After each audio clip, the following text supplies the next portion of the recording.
బైబిల్లో ఒక ఆయన యోబు అనే ఒక మహాభక్తుడు ఉన్నాడు. తెలుసా యోబు మీకు? యోబు తెలుసా అక్కడ మీకు? ఇంగ్లీష్లో జోబ్ అంటారు, తెలుసా? నీకు తెలుసా? మీ పక్కింటాను కాదు, బైబిల్లో ఆయన యోబు తెలుసు కదా. ఓకే, యోబు చాలా భక్తిపరుడు.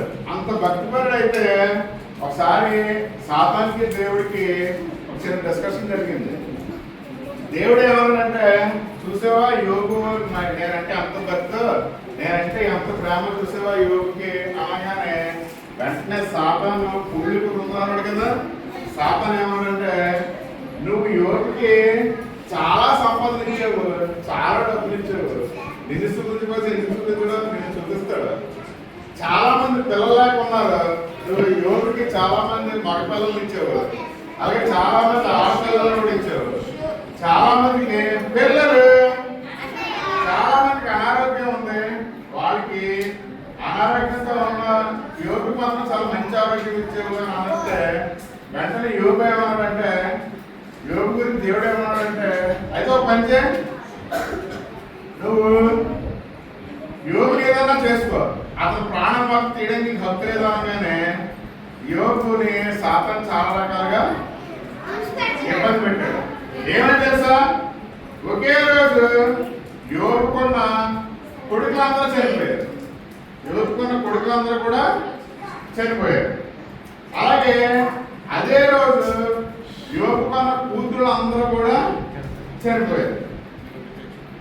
అదే రోజు యోగుకున్న పశు సంపద అంతా కూడా చనిపోయింది.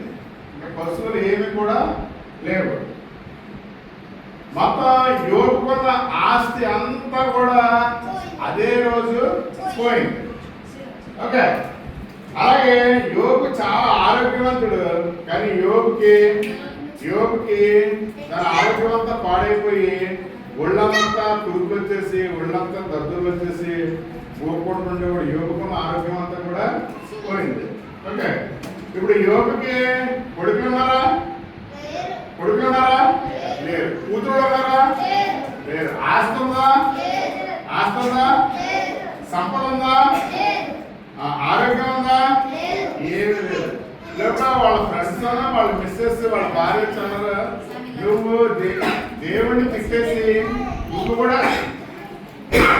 కూడా చనిపో అంటే యోబు ఏమన్నా తెలుసా? నాకు కొడుకులు లేకపోయినా పర్వాలేదు, నాకు కూతురు లేకపోయినా పర్వాలేదు, నాకు ఆస్తి లేకపోయినా పర్వాలేదు, నాకు ఆరోగ్యం లేకపోయినా పర్వాలేదు, నాకు యేసయ్య ఒక్కడు ఉంటే చాలు, ఎవ్వరూ లేకపోయినా పర్లేదు అన్నమాట. ఏంటంట? ఏం లేకపోయినా పర్లేదు, ఎవరున్నారంట? యేసయ్య ఉంటే చాలు అన్నాడు అనమాట. సాతాను అనుకున్నాడు యోబు దగ్గర నుంచి సమస్తాన్ని తీసేసాను అనుకున్నాడు సాతాను. కానీ యోబుకున్న సమస్తం ఎవరో తెలుసా? దేవుడే. అదంతా సాతాను అనుకున్నాడు యోబుకున్న సమస్తాన్ని తీసేసాను అనుకున్నాడు. కానీ యోబుకున్న సమస్తం ఎవరు? దేవుడే. అర్థం ఉందా? కాబట్టి యేసయ్య నాతో ఉండే చాలు, నాకు ఏమి వద్దనగానే మనం అడగలమా? యోబుకి ఆగిపోయిన బాధ ఉందా? లేదు. పిల్లలు యేసయ్యే కావాల్సినాడు మనకి.